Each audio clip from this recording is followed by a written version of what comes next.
Everyday life science by সূচনা চ্যানেলে সকল শিক্ষার্থীদের স্বাগত। অনেকদিন আসা হয়নি ভিডিও নিয়ে, পুরো 1 মাস হয়ে গেল।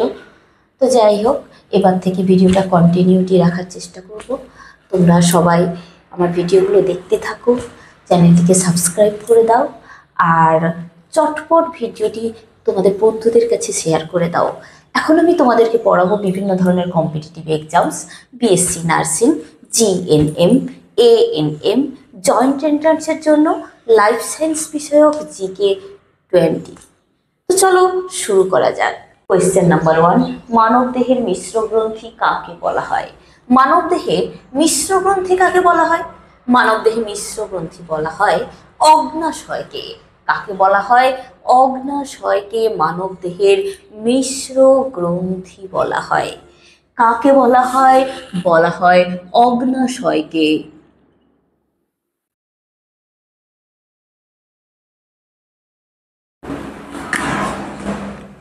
কোয়েশ্চেন নাম্বার 2, অগ্নাশয়ের প্রধান নিঃসরণ নালীকে কি বলা হয়? অগ্নাশয়ের প্রধান নিঃসরণ নালী, যেখান থেকে অগ্নাশয় রসটা বাহিত হয়। কি বললাম? অগ্নাশয়ের প্রধান নিঃসরণ নালী, যেখান থেকে অগ্নাশয় রসটা ক্ষরিত হয়ে সেই পথ দিয়ে বাহিত হওয়া শুরু করে, সেই নালীটাকে কি বলা হয়? সেই নালীটাকে বলা হয় উইসরাং ডাক্ট বা উইসরাং নালী। কি বলা হয়? উইসরাং নালী।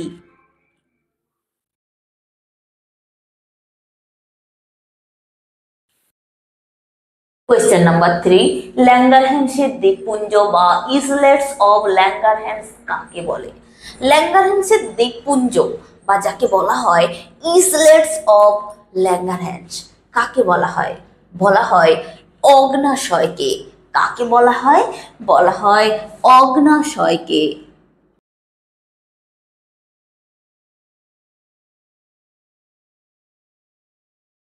কোয়েশ্চেন নাম্বার 4, ইসলেটস অব ল্যাঙ্গারহ্যান্স অগ্নাশয়ের কোন অংশকে বলা হয়?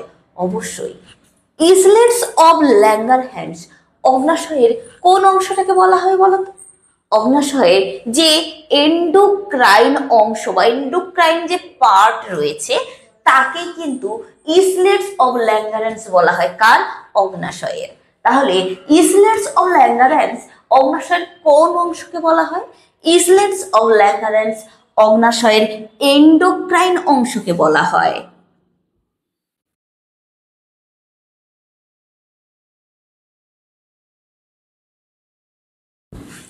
কোয়েশ্চেন নাম্বার 5, আইলেটস গ্রন্থির পরিধির দিকে কোন কোষ দেখা যায়?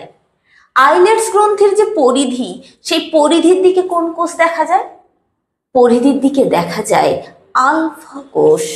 কোন কোষ দেখা যায়? দেখা যায় আলফা কোষ।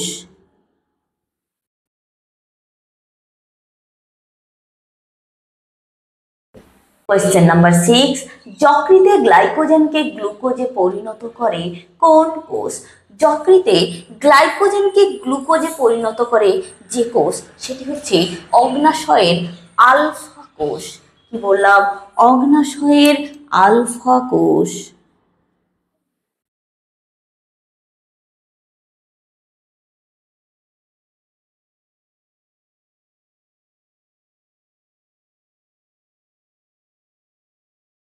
কোয়েশ্চেন নাম্বার 7, আইলেটস গ্রন্থির মাঝখানে কোন প্রকার কোষের আধিক্য দেখা যায়?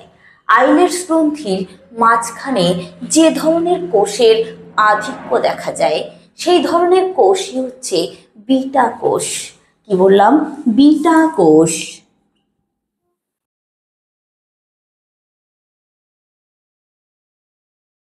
কোয়েশ্চেন নাম্বার 8, যকৃতে গ্লুকোজকে গ্লাইকোজেনে রূপান্তরিত করে কোন কোষ? যকৃতে গ্লুকোজকে গ্লাইকোজেনে পরিণত করে যে কোষ, সেই কোষটিও হচ্ছে বিটা কোষ।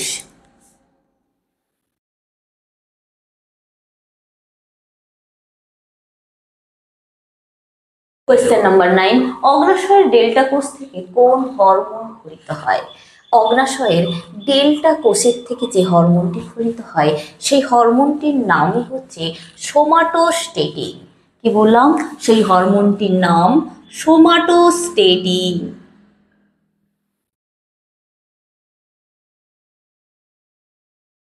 কোয়েশ্চেন নাম্বার 10, ইনসুলিন ও গ্লুকাগন ক্ষরণে বাধা দেয় কোন হরমোন? ইনসুলিন এবং গ্লুকাগন এই দুটি হরমোন আমাদের দেহে যে ক্ষরিত হয়, এই দুটি হরমোন ক্ষরণে বাধা দেয় কোন হরমোন?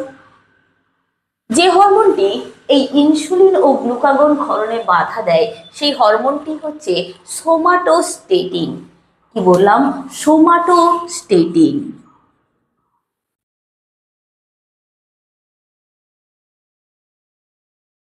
তার মানে ইনসুলিন এবং গ্লুকাগনের অ্যান্টি হচ্ছে সোমাটোস্টেটিন, তাই তো? কোয়েশ্চেন নাম্বার 11, প্যানক্রিয়াটিক পলিপেপটাইড কোথা থেকে ক্ষরিত হয়? প্যানক্রিয়াটিক পলিপেপটাইড ক্ষরিত হয় প্যানক্রিয়াটিক পলিপেপটাইড কোষের থেকে। কোথা থেকে ক্ষরিত হয়? প্যানক্রিয়াটিক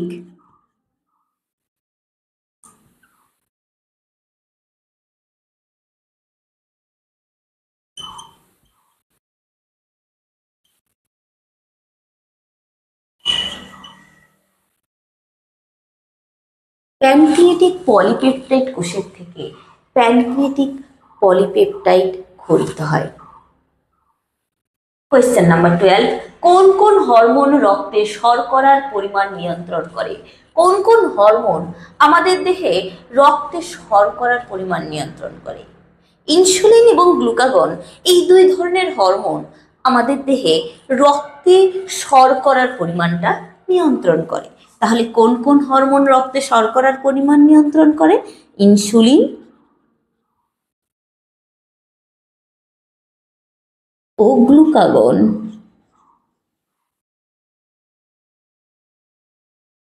কোয়েশ্চেন নাম্বার 13, পেপটিক কোষ থেকে কি ক্ষরিত হয়? পেপটিক কোষের থেকে ক্ষরিত হয় পেপসিনোজেন। পেপটিক কোষের থেকে তাহলে কি ক্ষরিত হয়? পেপটিক কোষের থেকে ক্ষরিত হয় পেপসিনোজেন। কি ক্ষরিত হয়? পেপটিক কোষের থেকে ক্ষরিত হয় পেপসিনোজেন। কোয়েশ্চেন নাম্বার 14, প্যারাইটাল কোষ বা অক্সিনটিক কোষ থেকে কি ক্ষরিত হয়? প্যারাইটাল কোষ বা অক্সিনটিক কোষের থেকে ক্ষরিত হয় HCl এবং ইন্ট্রিনসিক ফ্যাক্টর। কি ক্ষরিত হয়? ক্ষরিত হয় HCl এবং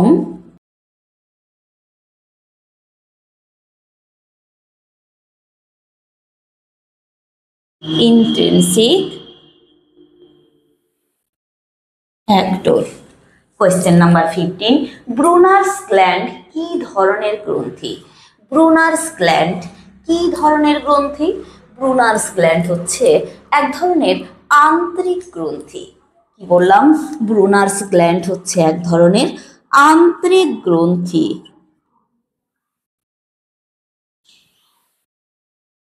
question number 16, crypts of Lieberkuhn কি ধরনের গ্রন্থি? ক্রিপস অফ লিভার কোন এটি কি ধরনের গ্রন্থি?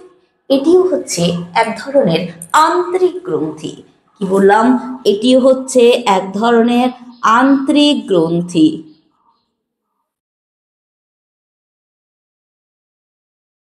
কোয়েশ্চেন নাম্বার 17, ক্ষুদ্রান্তের সর্বত্রই ভিলাইয়ের খাঁজে অবস্থান করে কোন প্রকারের আন্তরিক গ্রন্থি? ক্ষুদ্রান্তের সর্বত্রই ভিলাইয়ের গাত্রে অবস্থান করে যে প্রকারের আন্তরিক গ্রন্থি সেটি হচ্ছে ক্রিপস অফ লিভার কোন। সেটি কি? সেটি হচ্ছে ক্রিপস অফ লিভার কোন।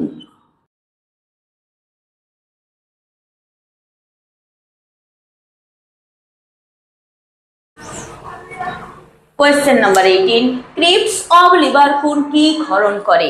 ক্রিপস অফ লিভার কোন ক্ষরণ করে মিউকাস এবং পাচক রস। কি ক্ষরণ করে? মিউকাস এবং পাচক রস।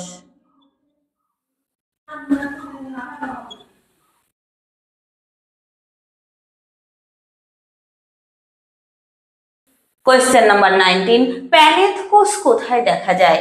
প্যানেথ কোষ ক্রিপস অফ লিভার খুনের মূল দেশে ডিওডিনাম অঞ্চলে দেখা যায়। কোথায় দেখা যায় প্যানেথ কোষ? ক্রিপস অফ লিভার খুনের মূল দেশে যে ডিওডিনামের অঞ্চল রয়েছে সেই ডিওডিনাম অঞ্চলেই এই প্যানেথ কোষ দেখা যায়। তাহলে প্যানেথ কোষ কোথায় দেখা যায়?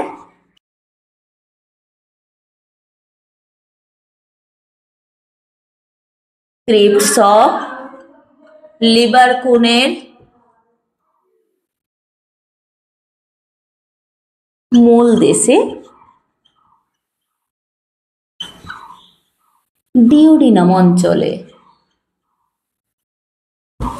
কোয়েশ্চেন নাম্বার 20, প্যানেথ কোষ থেকে কি খরিত হয়? প্যানেথ কোষ থেকে খরিত হয় এক ধরনের উৎসেচক যেটি হচ্ছে লাইসোজাইম। তাহলে প্যানেথ কোষের থেকে খরিত হয় লাইসোজাইম নামক উৎসেচক। প্যানেথ কোষের থেকে তাহলে কি খরিত হয়?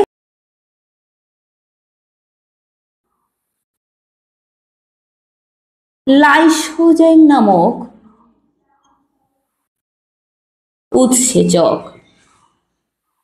তাহলে ভিডিওটি এখানেই কমপ্লিট করছি।